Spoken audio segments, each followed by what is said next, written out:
Yo, what's good? It's DJ Thorough, aka Thorowzano. This is 50.com. Special guest in the building, the legendary, the beautiful Keyshia Cole. She's a woman of few words. She just holds the peace sign. That's it. What's up? What's up? Thank you for coming through. Thank you for having me. You're looking lovely. I love the outfit. I love the shoes. Thank you. You know, I'm vibed out. You're shining. I got see a little something going on. You know what I'm saying? I see what's going on. Let's get right into it. You have a new album that's dropping. 11/11 Reset out right now. Okay. If you don't got the album, you're a motherfucking clown. Damn. And that's just the way it goes. And that's just the way it goes. All right. Now let's talk about this album. Are there any special collaborations, appearances? Yeah, we have Young Thug, DJ Khaled, Kamaya, Remy, French Montana, Too Short. Right. Now, did you consciously want to have a lot of features? Because a lot of artists, they like to do their own thing and not. Yeah, not really. It didn't.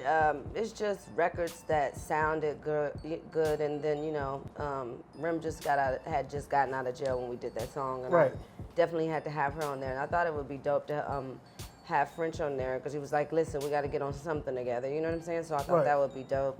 And then DJ Khaled, I think he's really inspirational. So we put him on the intro to just give the fans start off with a little inspiration. Right. So you have your own label imprint, correct? I do. Through Epic. Yes. Right. What was that like, and what did you decide? Definitely a blessing. Well, when I first started with this album, I was at, let me go back a little further. So I was at Interscope for 10 years. Mm-hmm. I fulfilled my obligation there at Interscope, which is 6 albums. I did that, I put out an album every 2 years. Since that last album, it's been 3 years. Right. And it's been a long time coming. As a mother who is definitely almost finalizing my divorce, okay, I was pretty much doing a lot by myself with trying to situate the, how can I say this without throwing somebody under the bus? I'm gonna skip that part, that's not nice. So just trying to finish the album by myself, and ended up talking to Doug Morris, and Doug said that there was a situation there with L.A. Reid, and I told him I really wanted to do it just like independent though, and he said, whatever you want, y'all work it out.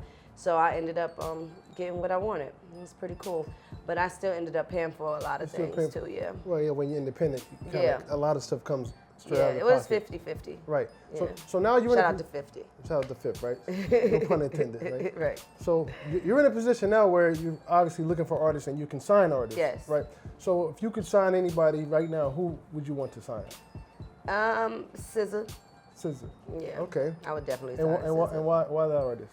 I feel like she's imperfectly perfect. Okay. And she has a lot of emotion in her music that I can identify with. Right. Yeah. So you're on Love and Hip Hop Hollywood, right? Mm-hmm. It's finished taping now, yeah. Right. Why did you choose to do that? A huge platform. Okay. It's like a 10-episode commercial. Right. So I get it. Promotion. Yeah. Yeah. I get it. And that's it. Right. So from your perspective, is it helping you more than hurting you? Because a lot of people, they do reality TV shows and it doesn't necessarily transcend to record sales or whatever they're trying to do. Well, I am an artist, and I feel like I didn't start just like with reality TV. Mm-hmm.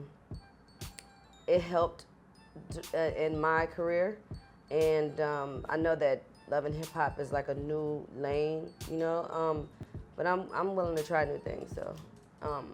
Right.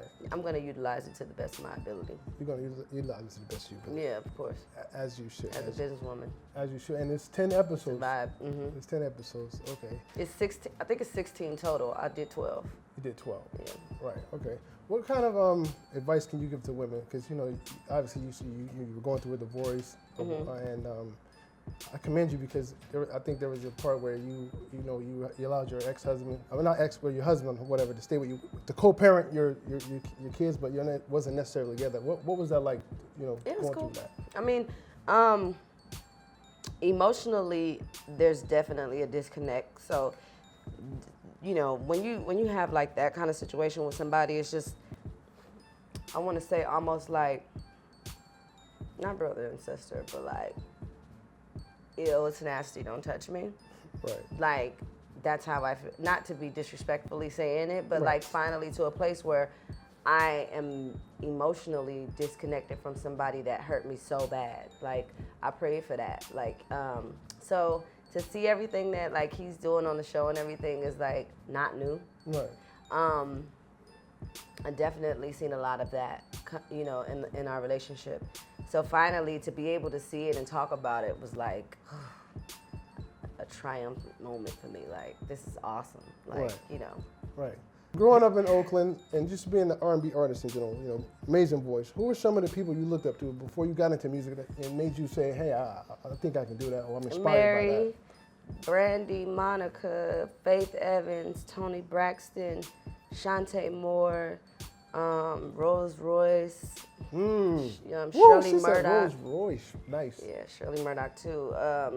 Yeah, like the one thing that they used to make me do is this fight until I won a lot of times, and I pretty much never won.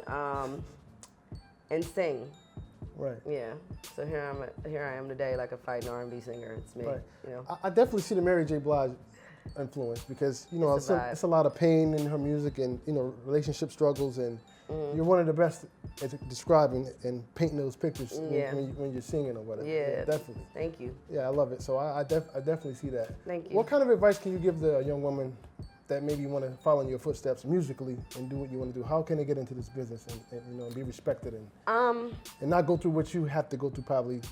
To navigate through it. No, actually I didn't go through anything when it comes down to what I could have went through. Especially not having a biological father there. I started with, you know, Death Row.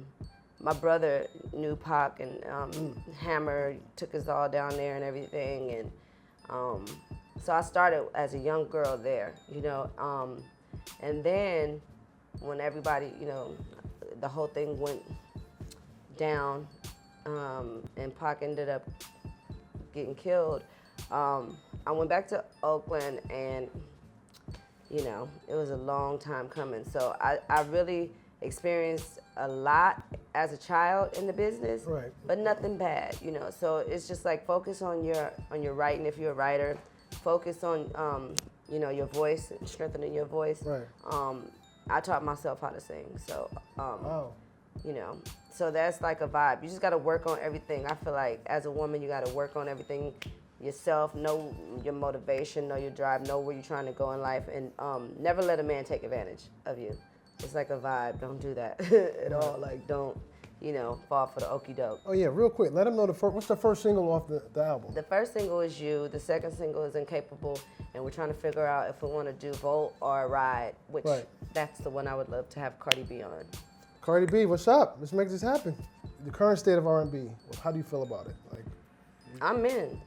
you all for Yeah, it? shit. You like the artist? The You like what's current going state on? seems like it's cool to me. Right. She. All right. So that's what it is, man. I'm here. She's here. Keyshia Coles. Make sure you go get that album. 11/11 Reset. 11/11 Reset. Out right now. If Out you don't right have the now. album, you motherfucking clap. Playing you're a clown. I was gonna say you're playing yourself, but she says you're a clown. I say you're playing yourself, but she said you're a clown. So it's kind of the both. It's kind That of is both. crazy. Like always, check this out. When you see us, one knee us. That means pay respects. We out.